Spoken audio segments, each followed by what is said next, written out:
वो फैसला इनका होगा और मैं तो कहूँगा इनको लड़ना चाहिए। विधानसभा के कई गाँव में आप दौरा कर रहे हैं, किस तरह के कार्यक्रम रहने वाले हैं, किन परियोजनाओं का शिलान्यास उद्घाटन आपकी तरफ से किया?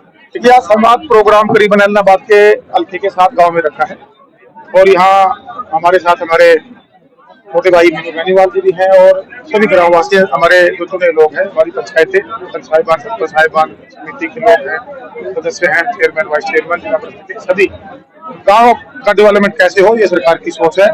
और आज करीबन 30 करोड़ रुपए के शिलान्यास और उद्घाटन करने का काम किया, जिसमें कम्युनिटी सेंटर मुख्यतः 5 या 6 बिल्डिंगें जो बनने जा रही हैं। एक बड़ा परिवर्तन जो गांव के डेवलपमेंट के आने वाले समय में आप लोगों को नजर आएगा। ये कम्युनिटी सेंटर हमारी सरकार की सोच थी कि जो हम चौपाल भी समाज के लिए मैं मान सकता हूँ आवश्यक है, लेकिन सभी कम्युनिटी एक जगह है। देखिए, भव्य बिल्डिंग जिसमें हमारे यहाँ है, इसको मैरिज प्लेस के रूप में भी हम यूज कर सकते हैं, एक छोटा मिनी सेक्रेटरिएट के रूप में भी, एक मिनी सेक्रेटरिएट गाँव का आप इसको कह सकते हैं। ये व्यवस्था परिवर्तन है और ये व्यवस्था परिवर्तन करने के लिए हमारी चौपालों की जहाँ जरूरत है चौपालें बने, लेकिन उसके साथ साथ ये कम्युनिटी सेंटर बने। इसी प्रकार आपने कौन देखा होगा, आज से पहले की सरकारों में इनकी तरफ ध्यान नहीं था। गाँव में जो टोटल हरियाणा प्रदेश के 18,000 समथिंग पौंड है, उसमें से 11,800 पोल्ट्री है। पहले फेज में हमने करीबन 3900 पौंडों को उठाया है और हमारी सरकार ने और अधिकारियों ने, मैं उनके अधिकारियों को भी इसके लिए धन्यवाद देना चाहूंगा कि उन्होंने 4,000 पौंडों को इस पिछले जो बजट सेशन इसमें हमने रात्रि पर उस काम को लेकर आने काम किया है। कुछ 100% जैसे आपने देखा होगा 8-9 सुविधाओं के साथ कंप्लीट हो गए हैं। इसमें घूमने का ट्रैक भी बना है, सीटिंग भी बनी है, सोलर लाइट भी लगी है, प्लांटेशन भी हुई है, डिसलीजिंग भी हुई है, डी वाटरिंग भी हुई है। जो गांव के अंदर एक ये कहूंगा पानी के बहराव की वजह से एक नरक की जिंदगी जो हमारे ग्रामवासी जीने के लिए मजबूर थे, उससे निजात दिलाने का ये हरियाणा सरकार ने काम किया है। इसी प्रकार ई लाइब्रेरी की अगर बात करें, जो स्कूलिंग के बाद बच्चों को बाहर कोचिंग के लिए जाना पड़ता था, एक बड़ा बदलाव कहूंगा हरियाणा प्रदेश में, बड़ा फैसला कहूंगा लेने का काम किया। जो पुरानी बिल्डिंग जो खंडर हो गई थी, 4,000 बिल्डिंगों को चिन्हित करके 3,000 जो फिजिबल पाई गई, 1200 में हम लाइब्रेरी की रेनोवेट कर चुके हैं और 800 के आसपास जिम और शायद 500 या 600 के आसपास जो महिला संस्कृति भवन। और जो फैसला हरियाणा सरकार ने लिया, मुझे फक्र है कि उस फैसले को देश के प्रधानमंत्री नरेंद्र मोदी जी ने पूरे देश में लागू करने का काम किया। ये ऐसी हरियाणा प्रदेश की सरकार की जो सोच थी और जो गांव के अंदर शहरीकरण के भाषण दिए जाते थे, उस भाषण को हकीकत में बदलने का काम किया है और हमारी सरकार। लोग जो मिले आपसे, किस तरह की डिमांड कर रहे हैं गाँव में, समस्याएं क्या बता रहे हैं? देखिए, कई जगह पीने के पानी की समस्याएं आई हैं। कुछ यहाँ इस एरिया में हमारे जो सिंचाई का पानी, उनकी डिमांड आई है। जो हमारे यहाँ छाया बोल देते हैं छोटी नहर को, उनको रेनोवेशन किया है, वो कुछ मांगे उनके बात आई है। गाँव के अंदर डेवलपमेंट के लिए खिड़कियों की बात आई है। गांव में शमशान घाटों के अंदर रस्तों की बात आई है, उसमें उनको दुरुस्त किया जाए। पार्क का व्यायामशाला की बात आई है। तो इस तरह से जो 9 सूत्रीय कार्यक्रम सरकार एक एजेंडा लेकर चली है, लगभग सभी मांगे वही गाँव वासियों की तरफ से, ग्राम पंचायतों की तरफ से दी गई है और उनका फंड हम जल्दी से जल्दी गाँव में भेजकर इन मूलभूत सुविधाओं से हमारा हर गाँव टच हो, उसका हमारा प्रयास है। सिरसा कोटल में सुंडी है, गुलाबी सुंडी जबरदस्त है, तो किसान मुआवजे की मांग कर रही है। देखिएगा, आपने पिछले तो सरकार की अभी हमारे स्टेटमेंट जारी हुई है, उसको पोर्टल को खोला गया है, अगले 1 या 2 दिन में शायद खुलने जा रहा है। तो मैं भी अनुरोध करूंगा आपके माध्यम से, जहाँ जहाँ नुकसान हुआ है आप पोर्टल 36 पोर्टल पर उस नुकसान को दर्ज कराने का काम करें, उसकी भरपाई करने का सरकार करें। अभी आपकी 25 तारीख को सिक्का में रैली हुई, आपने बहुत सारी वीडियो देखी हुई है, महिलाओं के बयान आपने झूठ बोलकर वहाँ ले गए, खाटू श्याम लेके जाएंगे, सालासर लेके जाएंगे। देखिए, हमने दर्शन भी कराए, खाटू श्याम जी के भी मत्था टेका, सालासर भी मत्था टेका और उसके बाद रैली का भी सभी लोगों ने आनंद लिया। एक अच्छी रैली में कह सकता हूँ हमारी पार्टी के द्वारा काम किया गया।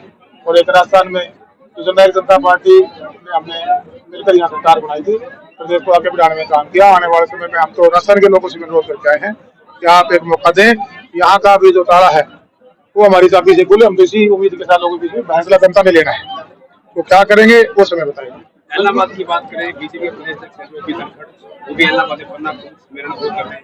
आज इलाहाबाद हल्के में आप भी तो बीजेपी जेजेपी इनेलो के गढ़ में आखिर अचानक ये गढ़ किसका है? गढ़ कोई रजवाड़े हैं? लोकतंत्र है, जनता का हक है, जिसको सत्ता देना चाहती है, जिससे लेना चाहती है उनका राइट है। ये गढ़ खत्म हो गया, लेकिन कोई गढ़ नहीं है। लेकिन लगातार जितने डेवलपमेंट के लिए एक गाँव में 35 डिमांड आती है। ये जो 35 एक गाँव में ग्रामवासी डिमांड कर रहे हैं, अगर वो जीते हैं तो इसका मतलब उन्होंने अपनी सीट पे ईमानदारी से काम नहीं किया। मैंने तो आके यहाँ महसूस किया कि यहाँ पर रहे हुए जो सत्तासीन लोग रहे हुए हैं, यहाँ एक एक गांव में आप देखो, मैं आपको डिमांड लेटर दूंगा गांव की तरफ से, 35 मांगे एक गांव में सारी, कुछ भी नहीं किया हुआ गांव के अंदर। जो विकास कार्य है इस सरकार में, जो गठबंधन सरकार बनी, जो फंड 3-3, 4-4, 5-5 करोड़ में गाँव में भेजने काम किया हमने किया है, और जो और मांग हम स्वीकार करके गए वो हम करके गए हैं। मुझे लगता है जो अपने प्रकाश धनखड़ जी भारतीय जनता पार्टी के प्रदेश में की, वो पार्टी का अपना कार्यक्रम है, वो चला हुआ है, अपनी पार्टी को मजबूत करने में लगे हुए हैं, और हमारी जनता पार्टी अपना संगठन अपने हिसाब से प्राप्त होगी। अभी बंद से आपने खुद बोला कि जो पहले जिनकी सरकारें रही है या फिर तो जीतते रहे हैं, उन्होंने प्रदेश को लूटने का काम किया, घर भरने का काम किया, विकास नहीं किया, तो उन्हीं के परिवार से डिप्टी सेक्रेटरी हुई आपकी सरकार में। देखिएगा, हमने नई पार्टी बनाई और वो तो स्टूडेंट थे, उसके बाद निकल कर आए अलग से। अब आज ये एलिगेशन तो लगा सकते हैं ना, वो तो अपना एक नई सोच के साथ प्रदेशवाद ले जाना चाहते हैं। ये बात पहले जिन्होंने किया होगा, जनता पहले भी हिसाब ले लिया, तो कहाँ खड़े थे आज कहाँ खड़े मुझे बताने की जरूरत नहीं है। आने वाला समय 2024 का चुनाव जनता को शीशे की तरह क्लियर हो गया है कि कौन काम चाहता है और कौन अपनी जेब भरना चाहता है। काम करने वालों को लोग मौका देंगे और जेब भरने वालों को लोग बाहर कर। ये आरोप दुष्यंत चौटाला पर अजय चौटाला लगा रहे हैं वो कि 4 साल में लूटा है सिर्फ। वो मैं बताता हूँ, वो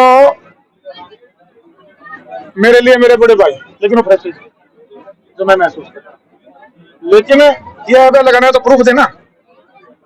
कोई भी किसी के लिए कुछ भी बोल देता है, तो आप एविडेंस दें और सरकार अपना काम कर देगी।